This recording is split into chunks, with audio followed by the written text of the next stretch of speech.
we're going to see in, like, right now it's about policing.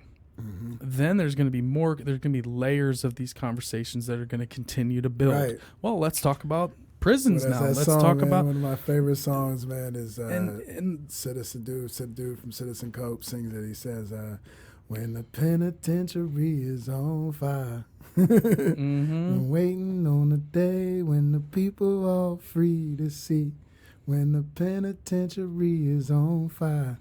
You know what I'm saying? When we see that shit, that's when we know shit has changed. Right. You know what I'm saying? As they gotta set that shit ablaze. I mean, do you need to lock up murderers and rapists and people that are stealing shit and fucking up? Yeah, of course. Mm-hmm. No one's talking about having a lawless society. I think that's bull. I think you need some sort of order in some sense. It doesn't have to be this lawless Wild West type of society that we live in. Right. You just can't go around picking up people for walking down the street and then searching them. You're selling loose cigarettes, and the next thing you know, you're getting fucking choked out on a street in New York City. Yeah, that's crazy. I mean, unbelievable. That's in this case, George Floyd, they called about a fake $20 bill. That who knows if George Floyd even knew that was a fake $20 bill. Right. Nobody fucking knows. Right. The guy is not around to speak for himself of what actually happened. Exactly. He never got the opportunity to speak his truth. And I'm glad you brought that back up because I think it's very important, especially if any of your listeners or viewers or whatnot haven't seen that video. You should go watch.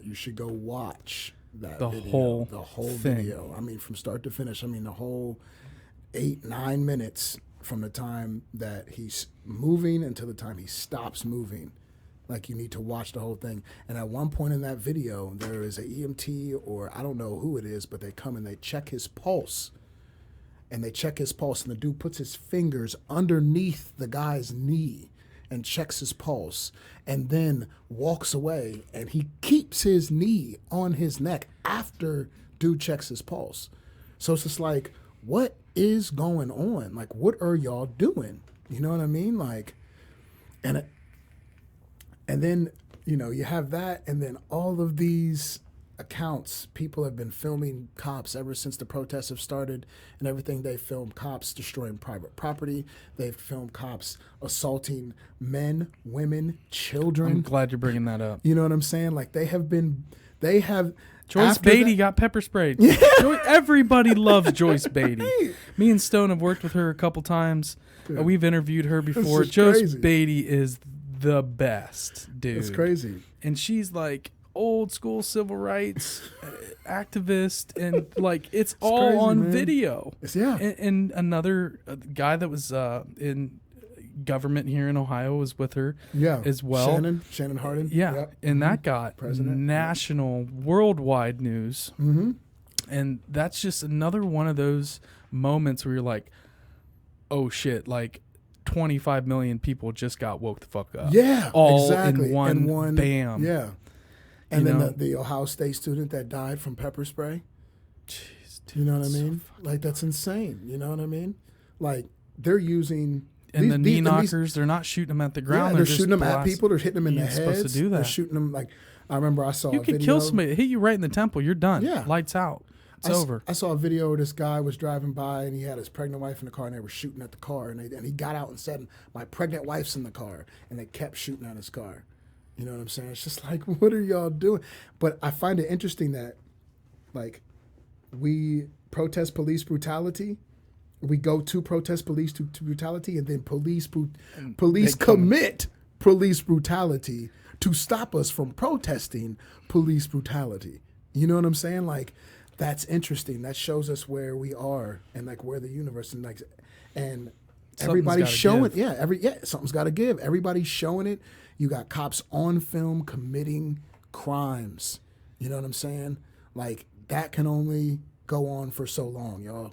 You know what I'm saying? Like, and on top of that, I think it says in the Constitution, I think it's in the Constitution, it says after a certain amount of time, if somebody is taking away your rights after a certain amount of time, you know what I mean? And you have done everything you can to get them and to keep them, and they still keep taking away over a period of time, it is your duty It is your duty as an American to respond, To assemble.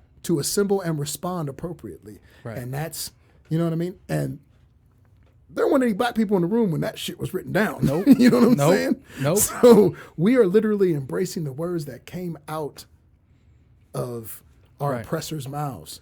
You know what I'm saying? So it's just like, as far as I'm concerned, man, shit, let it burn, man. Let it come on with it. But one thing I find that I think is interesting is that with this curfew going into place and the military being, dispatched to everybody all over the country. By the way, our curfews got lifted. Yeah. But the military's still there. The National Guard, I think they sent home.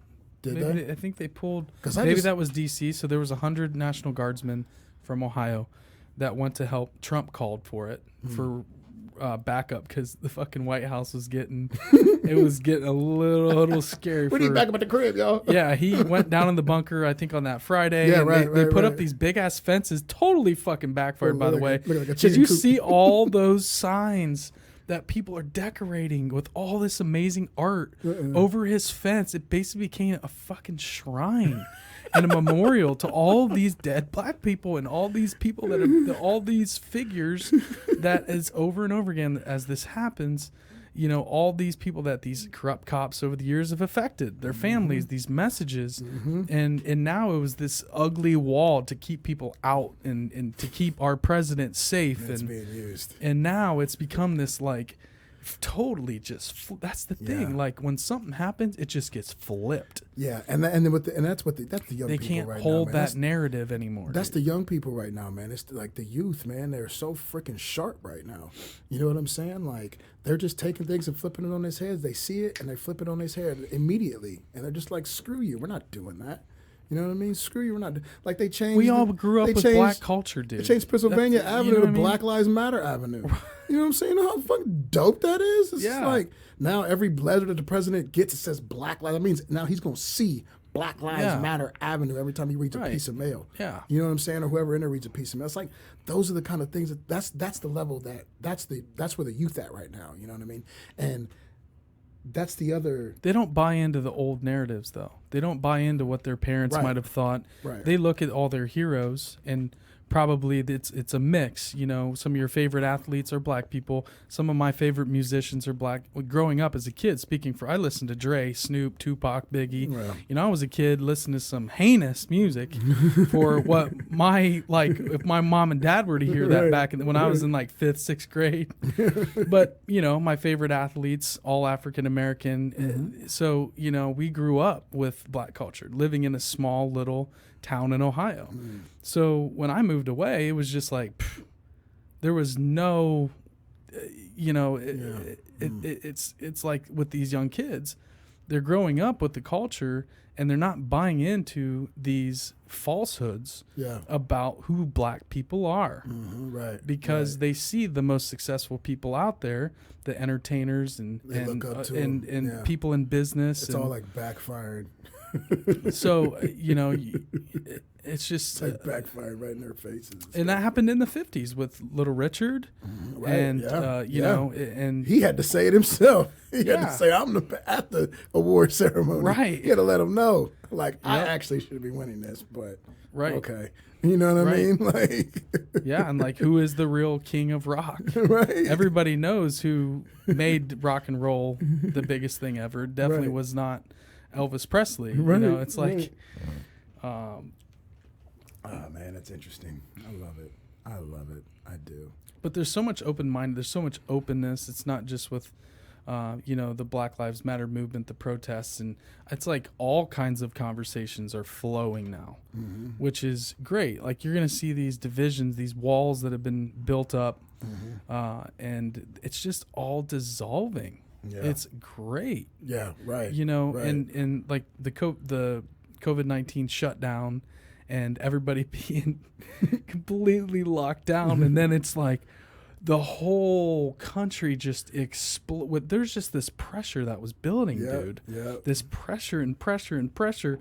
And so you just see people coming out of all races and colors to these protests that are just like geared up. Yeah. And they're ready to go. Yeah. They are ready to fight these old bullshit stories that we've been told Yeah. Right. about who people are. Right. Well, I mean, it just boils down to we are all one creation. I mean, it really does not matter. And the quicker people wake up to these facts, we all come from the stars. We're all made up of the exact same thing. And it's a lot of times the media, the different groups want to spin back and forth to pin us all against each other. Well, then, and then you got to ask yourself, like, what is really going on, man? Like, what is really, really going on right now? You know what I'm saying? Like, because we know that, all these things are connected and whatnot. You know what I mean? Like, how, I don't know, man. It's just like, I think that's one of the things that I've been, I guess, struggling with is what is really going on right now? You know what I mean? What is the motives? What is the agenda? You know what I'm saying? Because I feel like we are on somebody's agenda, and we don't know. We don't know what it is. We don't know who it is. And even since the beginning of the year, even when Trump got elected, there's this air of uncertainty this entire time. And this year alone, the air of uncertainty has gotten just crazy. Yeah. It's like I feel like the entire country or the entire world is not going to be surprised if something crazy. Like we're not going to be surprised. So you know what I mean? Like this time, right now. 7-8 years ago, whatever, when Obama was like, man, this shit wouldn't have flew. You know what I mean? Like none of this would have flew.